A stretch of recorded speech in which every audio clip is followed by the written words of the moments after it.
और जो लोग ये कह रहे हैं कि वेब डेवलपमेंट डेड हो चुका है, सैचुरेट हो चुका है, ऐसा कुछ भी नहीं है, मुझे ऐसा लगता है। क्या जॉब मार्केट ऐसे शिफ्ट हो रहा है कि लोग एम्प्लॉई कम रहेंगे, फ्यूचर में फ्रीलांसर ज़्यादा हो जाएंगे?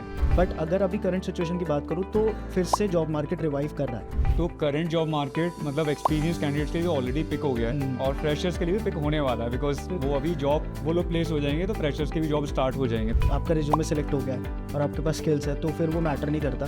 बट हाँ, अच्छा हो सकता है कि अगर किसी को ये भी आता होता है कि एडिशनल पॉइंट हो सकता है उसके साथ। तो ये तो क्लियर है कि जॉब मार्केट और वेब रहने वाला है। तो इस पर मेरा एडवाइस भी रहती है लोगों को कि पहले तो अपना हैंड्स ऑन बहुत अच्छा करिए। सर मतलब ये तो बहुत ज़्यादा ज़रूरी है कि आप कंटिन्यूसली अपग्रेड करो। अगर आपको फ्रंट एंड आता है तो आप बैक एंड सीखिए, बैक एंड आता है तो फ्रंट एंड सीखिए।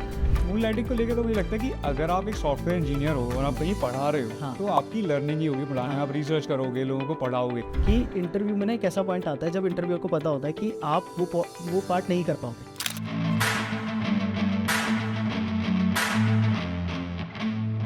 Hi everyone.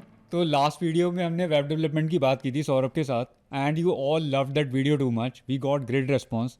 तो हम लोग फिर आ गए हैं वेब डेवलपमेंट के बारे में बात करने और आज के पॉडकास्ट में बहुत सारी चीज़ें डिस्कस करेंगे, जैसे जॉब मार्केट का क्या सीन है, 2020 से क्या चेंजेस आए हैं, करंट सीन क्या है, फ्यूचर क्या है, कैसे पढ़ना चाहिए, क्या टेक्नोलॉजी पढ़नी चाहिए। तो स्टार्ट करते हैं। हाय सौरभ। तो सौरभ यार, मेरा पहला क्वेश्चन आपसे ये है कि जो हमने 2020 में देखा कि जॉब मार्केट एकदम से ऊपर गया, फिर काफ़ी चेंजेस हुए, अप डाउन चलता रहता है, तो क्या चेंजेस हो रहे हैं, कैसे हो रहे हैं और अभी क्या सिचुएशन है? First of all sir, thank you for having me here again.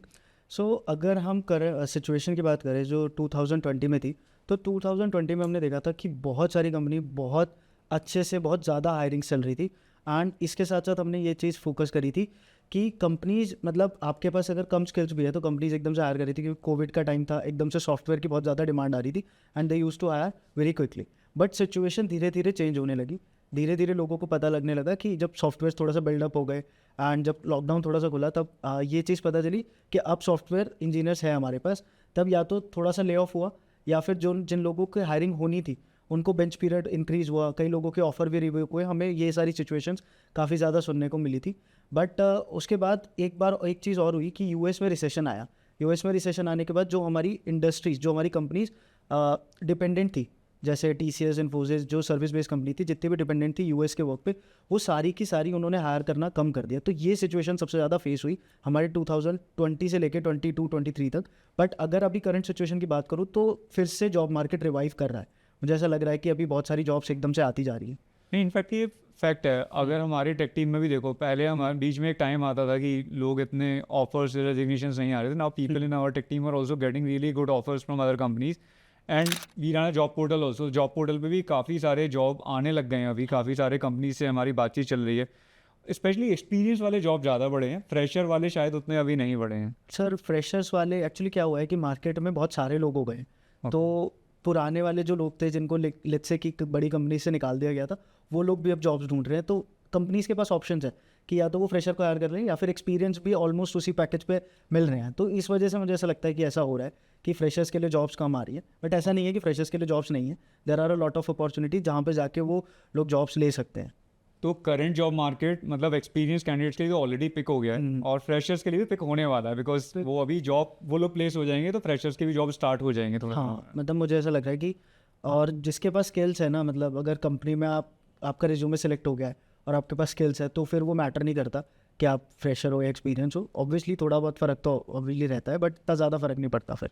As a fresher भी आपने अगर काफ़ी सारे प्रोजेक्ट कर लिए हैं, इंटर्नशिप कर लिए हैं, अच्छे प्रोजेक्ट्स पे काम कर लिया, एक्सपर्टीज बिल्ड हो गया, स्किल्स आ गए, तो आपको प्रॉब्लम नहीं सर मतलब ना इसमें बहुत सारे लोग होते हैं जो सोचते हैं कि एक्सपीरियंस पे ही हो सकता है। बट मुझे ऐसा लगता है कि अगर आपको कोई अपॉर्चुनिटी नहीं मिल पा रही है तो वर्क ऑन गुड प्रोजेक्ट्स। आप एक रियल लाइफ प्रॉब्लम पे डिस्कस कर सकते हो। जैसे करंट सिनारियो में अगर मैं एक रियल लाइफ प्रॉब्लम की बात करूँ तो एक जो प्रॉब्लम सबको आ रही है कि लोगों का अटेंशन स्पैन कम हो रहा है ड्यू टू शॉर्ट वीडियोस। जैसे यूट्यूब पे शॉर्ट्स आते हैं, इंस्टाग्राम पे रील्स आती है।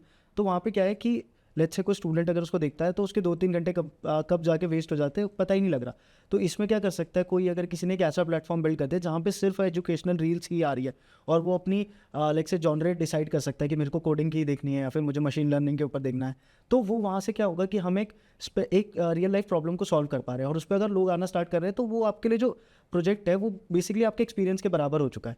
तो इस टाइप से कुछ अगर रियल लाइफ प्रोजेक्ट्स पे आप काम कर सको जिस पे सच में क्राउड भी आ रहा है तो वो आपके लिए एक एक्सपीरियंस बराबर ही हो जाएगा, मुझे ऐसा लगता रील्स वाला तो काफ़ी अच्छा एग्जांपल है। इनफैक्ट मैंने एक आध बार बीच में रील्स कंज्यूम करने स्टार्ट करे थे, मेरे को लगा टाइम पता नहीं चल रहा है। टाइम पता नहीं। Then I controlled myself, मैं अभी रील्स बिल्कुल ब्राउज नहीं करता हूँ किसी भी पे भी। और सर सबसे बड़ा जो इसका इम्पैक्ट होता है ना, वो ये होता है कि हमारा अटेंशन स्पैन कम होता जा रहा है, हमें हर सेकेंड या हर मिनट कुछ ना कुछ नया चाहिए, तो इस वजह से हम फोकस नहीं कर पाते। मुझे स्टूडेंट्स को जब मैं पढ़ाता हूँ तो मुझे ये सबसे बड़ी प्रॉब्लम लगती है, तो मैं उनको हमेशा एडवाइस भी करता हूँ कि अगर आप एक अच्छे डेवलपर या अपने लर्निंग फेजेज में, तो इनको पहले आप लीव कर दीजिए।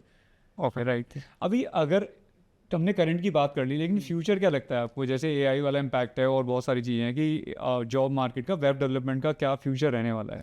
सर पहली बात तो जो एआई का इम्पैक्ट हम बोलते हैं, तो लोग मुझे लगता है बहुत ज़्यादा हाइप बना रहे हैं कि एआई जॉब ले जाएगा, एआई जॉब ले जाएगा, कि मुझे इसका बिल्कुल अपोजिट लगता है।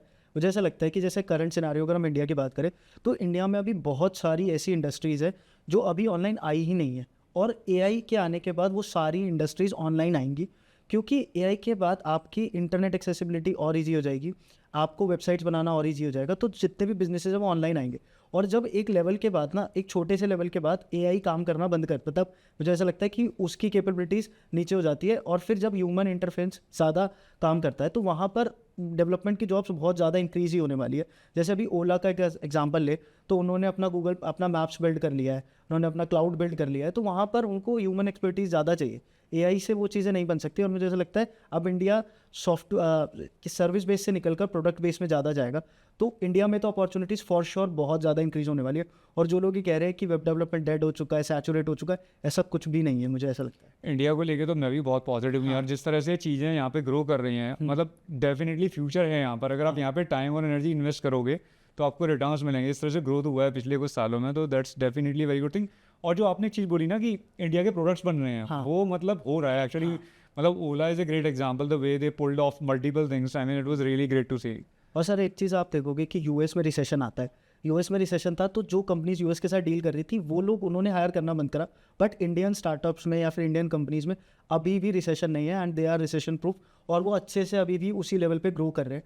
बहुत सारी ऐसी कंपनीज है जो अभी मतलब हायरिंग करे जा रही है, एंड दे आर स्टिल की मतलब रिसेशन प्रूफ है। और इंडियन स्टार्टअप्स में तो ये बहुत ज़्यादा हो रहा है, जैसे कि हम बोट वगैरह का एग्जांपल लेते हैं, ऐसे हमारी कंपनीज स्टिल ग्रोइंग, उन्होंने बहुत सारी कंपनीज को पीछे कर दिया, जैसे JBL वगैरह बाहर की ब्रांड्स थी, उनको पीछे करा है। तो इंडियन स्टार्टअप्स तो बहुत ज़्यादा ग्रो कर रहे हैं। मुझे ऐसा लगता है लोगों को जाना चाहिए स्टार्टअप्स में काम करने के लिए, और खासकर इंडियन स्टार्टअप्स में जाना चाहिए काम करने के लिए।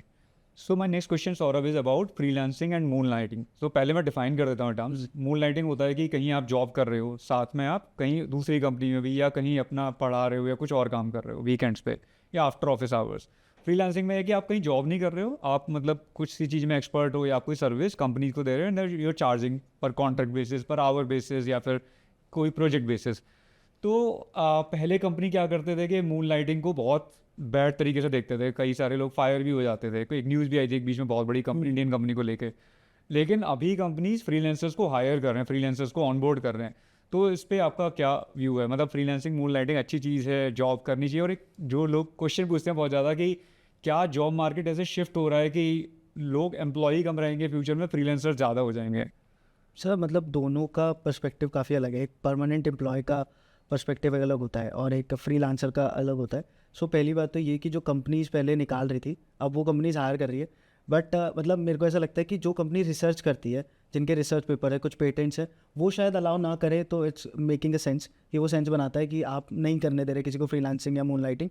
बट अगर कोई कंपनी डिफरेंट सिनेरियोज में काम कर रही है, जैसे अगर एक सॉफ्टवेयर डेवलपमेंट कंपनी है, उसका कोई इंजीनियर अगर कहीं पर आके पढ़ाना चाहता है, अपनी एक्सपर्टीज़ देना चाहता है स्टूडेंट्स को, तो मुझे नहीं लगता ये मून लाइटिंग में आना चाहिए और इसकी वजह से किसी को निकाला जाना चाहिए। तो ये सब तो नहीं होना चाहिए। बट ऐसा लगता है कि अगर फ्रीलांसिंग में जो लोग हैं वो काफ़ी अच्छा अर्न भी कर रहे हैं, एंड इवन जो स्टूडेंट्स हैं, मैं तो उनको कहता हूँ कि जैसे आप अगर कॉलेज के सेकंड ईयर में आपको पूरा वेब डेवलपमेंट आ गया, तो आप फ्रीलांसिंग प्रोजेक्ट्स पकड़ सकते हैं और फ्रीलांसिंग प्रोजेक्ट्स में काम कर सकते हैं। उससे आपका क्या होगा, एक तो रिज्यूमे अच्छा हो जाएगा, इसके अलावा आपके पास इंडस्ट्री एक्सपीरियंस आ जाएगा। तो ये तो चीज़ें करनी ही चाहिए, और मुझे ऐसा लगता नहीं है कि फुल टाइम एम्प्लॉयज़ को हटा के कंपनी ज़्यादा ही फ्रीलांसर्स को रखने लगेगी, क्योंकि फुल टाइम एम्प्लॉयज़ की ज़रूरत तो पड़ती है ना, कि आपका कोई भी प्रोजेक्ट है जिसमें आपकी कुछ कॉन्फिडेंशियल चीज़ है, तो आप फ्रीलांसर्स को ओपनली नहीं बता सकते। तो फुल टाइम एम्प्लॉयज़ की ज़रूरत तो हमेशा ही रहेगी। एंड फ्रीलांसर्स के साथ थोड़ा सा ये फ़ायदा हो जाता है कि वो कभी कभार उनकी बस एक छोटी सी सर्विसेज के लिए हम एक परमानेंट पर्सन को हायर करने की वजह फ्रीलांसर को हायर करके बस उससे थोड़े से में काम करवा सकते हैं। तो ये दोनों के लिए फ़ायदा होता है। मून लाइटिंग को लेकर तो मुझे लगता है कि अगर आप एक सॉफ्टवेयर इंजीनियर हो और आप कहीं पढ़ा रहे हो हाँ। तो आपकी लर्निंग ही होगी पढ़ाने में, आप रिसर्च करोगे, लोगों को पढ़ाओगे।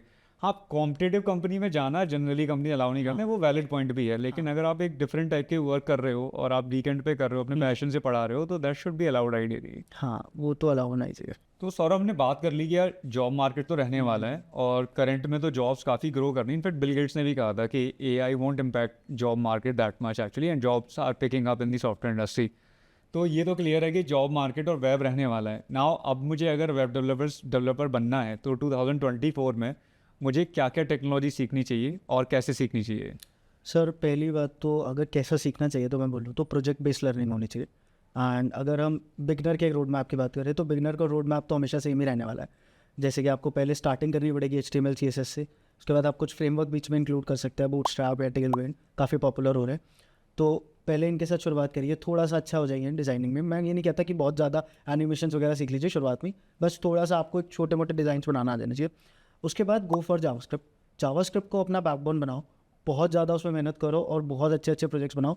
इसके अलावा जो हमारे पास वनीला जावास्क्रिप्ट होता है जिसमें प्योर जावास्क्रिप्ट से प्रोजेक्ट बना सकते हैं, उसमें भी आप काफ़ी ज़्यादा लॉजिकल चीज़ें लगाकर प्रोजेक्ट्स बनाइए, ठीक है। वो वाले जब पार्ट आपका स्ट्रॉन्ग हो जाए then go for the React part. अब लोग कहेंगे कि रिएक्ट तो अब कम होती जा रही है and Next JS is booming. So अगर नेक्स्ट जेएस की मैं बात करूँ, अभी आप जाके अगर करंट मार्केट में मैं देखता हूँ, अगर ओपन सोर्स कोई प्रोजेक्ट देखने जाता हूँ तो वो सारे के सारे नेक्स्ट जेएस में बने होते हैं। तो इसके बाद भी रिएक्ट क्यों सीखे, इसका आंसर है क्योंकि रिएक्ट जो है ना, रिएक्ट के ऊपर ही हमारा नेक्स्ट जेएस बना है। तो रिएक्ट एक लाइब्रेरी था और नेक्स्ट जेएस एक फ्रेमवर्क है जो रिएक्ट को ही यूज़ कर रहा है। सो सबसे पहले आपको बैकबोन है नेक्स्ट जेएस की भी रिएक्ट, तो पहले रिएक्ट तो सीखिए। और रिएक्ट में ऐसा नहीं कि आपने वही रिएक्ट सीख ली, बेसिक सीख के आपने 4 कंपोनेंट्स बनाना सीख लिया और कार्ड्स को रेंडर कराना सीख लिया, बस इतना हो गया, ऐसा नहीं। उसमें और भी चीज़ें इंक्लूड करिए। जैसे आप एक अच्छी स्टेट मैनेजमेंट लाइब्रेरी कर सकते हैं। जैसे रिडक्स आता था, अब रिडक्स का एक नया वर्जन आ गया है, रिडक्स टूल किट। उसके अंदर एक और चीज़ आ गई है, रिडक्स टूल किट क्वेरी, जहाँ से आप APIs को फेच कर सकते हैं, एफिशिएंटली APIs के डेटा को फेच कर सकते हैं और वो क्या करेगा, कैशिंग अपने आप अनेबल कर देगा। इसके अलावा आप फॉर्म्स जब बना रहे हैं तो डिफरेंट लाइब्रेरीज़ का यूज़ कर सकते हैं। जैसे फॉर्मिक हमारे पास एक लाइब्रेरी होती है, उसके अंदर वैलिडेशंस करने के लिए एक YAP लाइब्रेरी होती है, उसका आप यूज़ कर सकते हो। रिएक्ट स्प्रिंग का यूज़ कर सकते हो वहाँ पे एनिमेशंस प्रोवाइड करने के लिए। एंड इसके अलावा बहुत सारी ऐसी लाइब्रेरी होती है, जैसे रिएक्ट वर्चुअलाइज्ड होती है एक लाइब्रेरी कि जहाँ से हमने इंस्टाग्राम वाले फीचर्स देखे हैं सर आपने, कि इंस्टाग्राम पे हम जितना स्क्रॉल करते हैं उतना ही डेटा लोड होता है, ऐसा नहीं है कि तब पूरा की डेटा लोड हो जाता है। तो उस टाइप की लाइब्रेरीज़ अगर हम एक्सप्लोर कर पा रहे हैं और अपने रियल लाइफ प्रोजेक्ट में उनको इंक्लूड कर पा रहे हैं, तो ये आपको एक रिएक्ट में एक अपर हैंड देगा कि बहुत सारे रिएक्ट डेवलपर होने के बाद भी आपके पास एक एक्स्ट्रा स्किल है। और प्रोजेक्ट्स की अगर मैं बात करूँ कि प्रोजेक्ट्स किस तरीके से बनाने चाहिए, तो पहले गो फॉर सिंपल प्रोजेक्ट्स। बहुत छोटे छोटे प्रोजेक्ट्स बनाओ, कम से कम 8-10 अपने छोटे छोटे प्रोजेक्ट्स बना लो। छोटे छोटे प्रोजेक्ट्स बनाने से क्या होगा, आप सिंटेक्स के साथ बहुत ज़्यादा फ्रेंडली हो जाओगे। इसके बाद आप मीडियम लेवल प्रोजेक्ट्स बना सकते हो, जैसे ई-कॉमर्स ऐप, आपका फूड डिलीवरी वेबसाइट। इस टाइप के प्रोजेक्ट्स बनाने के बाद आप क्या कर सकते हो, अब थोड़ा सा ट्राई करिए कि रियल लाइफ प्रॉब्लम को करिए, कि जैसे अभी हमने पहले डिस्कस करा था रील्स वाली प्रॉब्लम को। तो इस टाइप की प्रॉब्लम पे अगर आप प्रोजेक्ट बना सकते हैं तो प्रोजेक्ट बनाइए। जो प्रोजेक्ट्स आप रेज्यूमे में मेंशन करने वाले हैं वो प्रोजेक्ट पे आप कम से कम 2 से 3 महीने आपने काम करो और अच्छी तरीके से काम करो। उसमें बहुत सारा फ्रस्ट्रेशन होता है क्योंकि कोड बेस जैसे जैसे बड़ा होता है तो आप चीज़ों को इधर उधर मैनेज करना काफ़ी मुश्किल होता है। But take advice from the seniors, आप कंपनी वाले लोगों से भी एडवाइस ले सकते हैं। बट जो प्रोजेक्ट्स आप रेज्यूमे में डाल रहे हो उसमें 2-3 महीना एटलीस्ट आपका काम करा हुआ होना चाहिए, तभी आपको एक अपर हैंड मिलेगा और जॉब मार्केट में आपको रिकग्निशन मिलेगी। HR से आपका इंटरव्यू रेज्यूमे सेलेक्ट करेंगे और इंटरव्यू शेड्यूल करेंगे, तभी होगा। इसके बाद ये तो सारी थी फ्रंट एंड की बात। फ्रंट एंड के बाद अगर आप बैक एंड पे मूव कर रहे हैं तो बैक एंड में भी नई नई टेक्नोलॉजीज़ के बारे में सीखिए। पहले आप अपना Node.js से स्टार्ट कर सकते हैं, Node.js स्टार्ट करिए, फिर MongoDB के बारे में। Node.js is again JavaScript only. हाँ, Node.js इज ऑल्सो जावास्क्रिप्ट। वो मतलब सर्वर साइड पे जावास्क्रिप्ट रन करने के लिए वी यूज़ Node.js, तो वो हमें सर्वर बनाने में हेल्प करता है। तो Node.js का यूज़ करिए, आप वहाँ पे बैकएंड बनाइए। MongoDB का यूज़ करिए। MongoDB में एफिशिएंट स्कीमास कैसे बनाए जा सकते हैं, एफिशिएंट डेटा कैसे स्टोर करा जा सकता है, उन पे बात कर सकते हैं। और आपने अगर ये सारी चीज़ें कर ली है तो अब आपको ज़रूरत है कुछ और चीज़ें सीखने की जो 2024 में आपको हेल्प करेगी जॉब लेने में। जैसे कि आप टाइपस्क्रिप्ट पे जा सकते हैं। टाइपस्क्रिप्ट से क्या होता है कि आपकी लर्निंग आसान हो जाती है। शुरुआत में शायद लर्निंग का थोड़ा सा ज़्यादा है उसका, बट इनिशियली अगर आप टाइपस्क्रिप्ट सीख जाते हैं तो आपके लिए देखोगे आप डेवलपमेंट आसान हो रही है। और रिएक्ट का टाइपस्क्रिप्ट जो बनाई थी वो माइक्रोसॉफ्ट ने बनाई थी, तो उन्होंने इसी वजह से बनाई थी कि जावास्क्रिप्ट में बहुत सारी प्रॉब्लम्स थी तो उन्होंने टाइपस्क्रिप्ट बना दी थी। तो टाइपस्क्रिप्ट आप सीखिए। इसके अलावा आप क्या कर सकते हैं, जैसे आपको रिएक्ट आता है तो रिएक्ट अगर आपको आता है तो रिएक्ट के बाद रिएक्ट नेटिव सीखना बहुत आसान है। ईजी है बहुत ज़्यादा। आप थोड़े बहुत कंपोनेंट्स वगैरह देखेंगे कि वो सेम ही चीज़ें बन रही और हैं। डिफरेंस क्या है रिएक्ट और react native? Sir react native से हम क्या कर सकते हैं कि basically react is used for कि मेकिंग वेब डेव प्रोजेक्ट्स की वेबसाइट टाइप प्रोजेक्ट्स बना लिए, बट रिएक्ट नेटिव से हम मोबाइल ऐप्स बना सकते हैं कि आपने एंड्रॉयड और हम उसमें एप्पल में दोनों में वो ऐप चला सकते हैं। तो रिएक्ट नेटिव अगर आपने सीख ली तो आपके पास वो एक एडिशनल स्किल ऐड हो जाती है कि जिससे आप मोबाइल में भी जा सकते हैं, एप्पल में भी जा सकते हैं और वेब डेव में भी जा सकते हैं। तो ये सारी स्किल्स आपके साथ बहुत कोरिलेट कर जाएगी। इसके बाद आप मूव कर सकते हैं नेक्स्ट जेएस की तरफ कि नेक्स्ट जेएस आजकल मार्केट में बहुत ज़्यादा ट्रेंडिंग है। इवन जो रिएक्ट के अगर हम ऑफिशियल डॉक्यूमेंटेशन पे जाते हैं तो वो लोग भी यही कह रहे हैं कि नेक्स्ट जेएस करिए क्योंकि वो सर्वर साइड रेंडरिंग कर रही है। सर्वर साइड रेंडरिंग से क्या होता है कि हमारा एसईओ बहुत अच्छा हो जाता है। तो ये सब चीज़ें और Next JS being a framework, so उसमें ही सारी चीज़ें हो जाती है। आपका बैकएंड और फ्रंट एंड आप दोनों लिख सकते हैं उसमें। और इसके अलावा जो एक लोग बहुत ज़्यादा मतलब अपने रिज्यूमेज में नहीं होते कि मैंने कोई प्रोजेक्ट तो डाल दिया बट प्रोजेक्ट का डिप्लॉयड लिंक ही नहीं है, क्योंकि लोगों को डिप्लॉय करना नहीं आ रहा। लोग प्रोडक्शन में डिप्लॉय करते टाइम बहुत डरते हैं अपने कोड्स को। तो जाइए और डिप्लॉय करिए अपने कोड्स को। बहुत सारे फ्री प्लेटफॉर्म्स है जहाँ पर आप अपने कोड्स को डिप्लॉय कर सकते हैं, अपने प्रोजेक्ट्स को डिप्लॉय कर सकते हैं, ताकि इंटरव्यूअर उसको देख सके पहले ही, हमसे इंटरव्यू लेने से पहले, ताकि उसको हमारे लेवल का पता चले। तो ये सारी चीज़ें अगर आप कर रहे हैं तो फॉर श्योर आपकी जॉब लगनी ही है। अगर आप टॉप 10% या 20% में आ जाते हैं डेवलपमेंट में तो आपकी जॉब लगनी है। इसको फिर आपको कोई नहीं रोक पाएगा। राइट, आई मीन जो आपने जो पॉइंट्स बोले उसमें एक तो मुझे लगा कि टाइम लगता है, दैट्स अ वेरी time तो इंपॉर्टेंट लगेगा। पॉइंट कि आप ऐसे नहीं सोच सकते कि मैं 15-20 दिन में एक प्रोजेक्ट बना लूँगा। 15-20 दिन में वाला और छोटे छोटे प्रोजेक्ट से स्टार्ट करो, that's also very good idea कि आप छोटे छोटे प्रोजेक्ट से स्टार्ट करो, छोटे छोटे एंड टू एंड प्रोजेक्ट बनाओ, फिर आप एक बड़े प्रोजेक्ट पे जाओ, उस पर ज़्यादा टाइम देके उसे डिप्लॉय भी करो, उसका लिंक भी होना चाहिए भी होना है। आपके रिज्यूमे में। So these are really good points. इसके अलावा जैसे आपने फ्रंट एंड डेवलपमेंट और बैक एंड डेवलपमेंट की बात करी, फ्रंट एंड डेवलपमेंट में अगर मैं लोगों से बात करता हूँ, अपनी टीम में भी मैनेजर से बात करता हूँ, तो ज़्यादातर मैनेजर्स ये बोलते हैं कि यार हमें फ्रंट एंड डेवलपर्स हायर करने हैं। और मैंने अभी एक सीनियर पर्सन के साथ भी वीडियो शूट किया था, तो वो लोग भी बोल रहे थे, एक दूसरी कंपनी के थे, वो बोल रहे थे कि यार फ्रंट एंड डेवलपमेंट के जॉब्स बहुत ज़्यादा हैं मार्केट में। और जनरली मैं जब सॉफ्टवेयर डेवलपर से बात करता हूँ तो वो फ्रंट एंड डेवलपर्स को थोड़ा ऐसे डाउन साइड लेते हैं कि यार बैक एंड डेवलपमेंट मतलब real coding, optimisation, time complexity and all that. Front end development में तो आपको कुछ चीज़ें याद करनी है और याद करके कुछ चेंजेस करने हैं। तो इंडस्ट्री में तो डिमांड फ्रंट एंड डेवलपमेंट की ज़्यादा दिखती है मुझे, जितने लोगों से मैं बात करता हूँ, लेकिन सॉफ्टवेयर इंजीनियर्स उसको थोड़ा ऐसे देखते हैं कि it's a lower kind of job, back end development is actual engineering job. आप इसके बारे में क्या कहना चाहेंगे? सर मुझे ऐसा लगता है क्योंकि ना बैकएंड पे हम लॉजिक लिखते हैं तो लोगों को लगता है लॉजिक लिखना थोड़ा मुश्किल है, तो वो उसको ज़्यादा सुपीरियर लेते हैं। बट ऐसा कुछ भी नहीं है। लोग सर प्रॉब्लम क्या आ रही है, प्रॉब्लम ये होती है कि जब लोग फ्रंट एंड पे काम करते हैं तो फ्रंट एंड पे छोटे छोटे प्रोजेक्ट्स बना लेते हैं, कार्ड रेंटर करना सीख लिया और थोड़े बहुत हल्के फुल्के चीज़ें कर ली और उनको ऐसा लगता है कि फ्रंट एंड हो गया हमारा। बट असलियत में देखो तो फ्रंट एंड पे भी ऐसे ऐसे प्रोजेक्ट्स हैं जिनको बनाना शायद अगर हम सोच के भी देखें जो फ्रंट एंड कर रहे हैं, अगर मैं उनके सामने एग्जांपल लूँ, जैसे कैनवा का एग्जांपल लेते हैं, तो कैनवा पे फ्रंट एंड पे कितनी सारी चीज़ें, तो उस टाइप के प्रोजेक्ट्स को आप देखो तो कितना कॉम्प्लेक्स हो जाता है फ्रंट एंड। तो लोग फ्रंट एंड को बस इसीलिए एक सेकंड पे रखते हैं, बैक बेंच पे रखते हैं, क्योंकि उसमें डीएसए यूज़ नहीं हो रहा। बट अल्टीमेटली अगर आप कुछ प्रोजेक्ट्स पे जाके बात करो, जैसे कैनवा हो गया, हमारा एक होता है ओपन बोर्ड होता है जिसपे हम मीरो जैसा होता है जिसपे हम कुछ लिख सकते हैं, तो उस टाइप के प्रोजेक्ट्स को जाके देखो तो काफ़ी कॉम्प्लेक्सिटीज़ बढ़ जाती है and they are also like very hard to make. So वहाँ पर तो बहुत सारी जॉब्स होनी है ही और फ्रेशर्स के लिए बहुत सारी अपॉर्चुनिटीज़ होती है फ्रंट एंड में, तो ये तो है ही सर। मतलब मुझे तो ऐसा लगता है, मैं जितने लोगों से बात कर रहा हूँ ऐसा लगता है front end, in fact job portal पे भी हमारे फ्रंट एंड के जॉब्स की एकदम से रिक्वायरमेंट, पता नहीं मुझे क्या सीन है, बट फ्रंट एंड के जॉब्स काफ़ी बढ़ गए एकदम से, मतलब current job. Sir back and में थोड़ा सा ना अगर आप काम करने जाते हैं तो वो लोग भी प्रेफर करते हैं कि कोई जो पर्सन हो वो थोड़ा एक्सपीरियंसड हो, क्योंकि बैक एंड पे ऑप्टिमाइजेशन करना इज़ रियली हार्ड। आपको सोचना पड़ता है और जब हम कोई प्रोजेक्ट बनाते भी हैं ना, लेट्स से हम कोई इंडस्ट्री में कोई प्रोजेक्ट बन रहा है तो पहले जो डिस्कशन होता है वो बैक एंड में ही सबसे ज़्यादा डिस्कशन होता है कि किस तरीके से हमारे मॉडल्स डिज़ाइन होंगे, किस तरीके से डेटा स्टोर होगा, क्योंकि अल्टीमेटली सारी चीज़ें तो डेटा पे चल रही है कि बैक एंड से क्या डेटा आएगा वही तो हमें फ्रंट एंड पे शो करना है। तो पहले major discussion about the back end ही चलता है कि कैसे ऑप्टिमाइजेशन होंगी, क्योंकि अल्टीमेटली स्पीड मैटर्स, बहुत ज़्यादा मैटर करती है आज के ज़माने में, तो बहुत ही ज़्यादा। तो इसलिए भी शायद इसको लोग बैक बेंच पे लेते हैं, बट ऐसा मुझे नहीं लगता करना चाहिए, क्योंकि आपको फ्रंट एंड की अगर बहुत अच्छी नॉलेज होगी तभी आप बैक एंड भी बहुत अच्छा लिख पाओगे। And how about being a full stack developer कि मैं थोड़े टाइम में दोनों ही सीख लूँ। मैंने अभी फ्रंट एंड का जॉब ले लिया कंपनी में, या बैक एंड डेवलपर का जॉब ले लिया और साथ में अपने आप को अपस्किल करता रहा। Now I am a person who can do both the things. मतलब वो आपको कैसा रोड मैप लगता है, पाथ लगता है? सर मतलब ये तो बहुत ज़्यादा ज़रूरी है कि आप कंटिन्यूसली अपग्रेड करो। अगर आपको फ्रंट एंड आता है तो आप बैक एंड सीखिए, बैकएंड आता है तो फ्रंट एंड सीखे।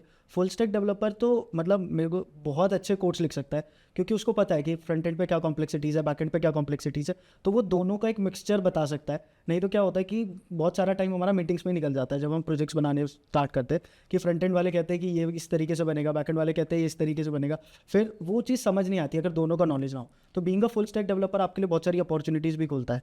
तो फुल स्टैक अगर आप जा रहे हैं तो काफ़ी अच्छा है। इनफैक्ट हमने अपने ऑफिस में भी ये किया कि जो हमारी टेक टीम है उसमें हमने लोगों को बोला कि यार हम फ्रंट एंड का ट्रेनिंग करा देंगे आप सबका। तो we are doing a training for everybody in our office. और हमारे जो मेंटर्स है, शायद आप भी पढ़ा रहे हो उसमें हाँ हमें, सर। तो हम फ्रंट एंड का ट्रेनिंग करा रहे हैं सारे लोगों का। तो फुल स्टैक डेवलपर बनना इज़ रियली, मुझे को तो लगता है कि वो आइडियल है कि आप दोनों ही कर पाओ, तो वो सबसे अच्छा है। हाँ, मुझे भी ऐसा लगता है कि दोनों का नॉलेज नहीं होगा ना तो शायद मैं अच्छा फ्रंट एंड नहीं लिख पाऊंगा। अगर मुझे बैक एंड का नॉलेज है तो मैं फ्रंट एंड अच्छा नहीं लिख पाऊंगा, और फ्रंट एंड का नॉलेज है तो बैक एंड के कॉम्प्लेक्सिटीज़ नहीं समझ पाऊंगा कि बैक एंड पे क्या प्रॉब्लम आ रही है। दोनों का नॉलेज है तो शायद मैं बहुत अच्छा एक मतलब मैनेज भी कर सकता हूँ चीज़ों को। सौरभ, मैं भी एक कंपनी के फाउंडर से बात कर रहा था, तो वो बोल रहे थे यार हमें 3JS डेवलपर्स की रिक्वायरमेंट रहती है और इतनी आसानी से मिलते नहीं हैं। तो आपको 3JS के बारे में आप थोड़ा बताइए कि क्या है ये और कैसे वर्क करता है ये। सर 3JS फर्स्टली एक जावास्क्रिप्ट की लाइब्रेरी है। Basically it's use to create 3D animations. So 3D animations आप जितने भी देखते हैं कि जैसे लेट्स से हमें कोई एक वॉच की ऐड करनी है, सो आप देखेंगे कि वॉच एक होती है, उसको आप 360 डिग्री आप उसका व्यू कर सकते हैं। सो इस टाइप की टेक्नोलॉजीज, इस टाइप के एनिमेशंस हम किससे बना सकते हैं? 3JS से बना सकते हैं। इससे काफ़ी मतलब इंटरेक्टिव वेबसाइट्स बन सकती है, प्रोडक्ट रिलेटेड जो चीज़ें काफ़ी ज़्यादा एक्सप्लोर करी जा सकती है इससे। तो ये सब 3D एनिमेशंस के लिए काफ़ी इंपॉर्टेंट है एंड काफ़ी अच्छी लाइब्रेरी है। मैंने एक बार यूज़ करा था इसको, तो इससे एनिमेशंस काफ़ी इजीली बन जाता है। इसमें काफ़ी इजीली एनिमेशंस को बनाने का दिया हुआ है। थोड़ा सा लर्निंग कर्व इनिशियली थोड़ा ज़्यादा होता है, बट अगर आप थोड़ा सा कर लेंगे अगर मैनेज तो फिर आप कर पाओगे अच्छे। It's just another JavaScript library for 3D। 3D animations, 3D मतलब ऐसा कुछ। इसको सर मतलब एनिमेशंस की तरफ लोग इसलिए नहीं जाते क्योंकि अल्टीमेटली जब हम देखते हैं ना कि हमें जाना चाहिए कि नई डिज़ाइनिंग पे, तो ये आ जाता है कि कंपनी ज़्यादातर अपने इंटरनल पोर्टल्स पे ज़्यादा काम कराती है। जैसे अगर हम जियो वगैरह की बात करें तो they have a lot of internal portals. तो जितने भी सॉफ्टवेयर डेवलपर वो लोग हायर करते हैं तो वहाँ पर ज़्यादातर वो लोग फंक्शनैलिटीज़ पे ज़्यादा काम कराते, तो इसी वजह से डेवलपर्स मिस कर जाते हैं इसको। बट हाँ, अच्छा हो सकता है कि अगर किसी को ये भी आता होता है कि एडिशनल पॉइंट हो सकता है उसके साथ। तो अब सौरभ यार बात करते हैं हमारे मेन क्वेश्चन की, जिसमें काफ़ी सारे लोग इंटरेस्टेड होंगे कि इंटरव्यू प्रोसेस क्या होता है वेब डेवलपमेंट का। अगर मैं फ्रेशर हूँ और मैं एक वर्किंग प्रोफेशनल हूँ, तो मेरे लिए क्या स्टेप्स होते हैं? प्रोजेक्ट्स पूछे जाते हैं मेरे से, प्रोजेक्ट कराए जाते हैं इंटरव्यू में, क्या कैसे प्रोसेस रहता है जनरली?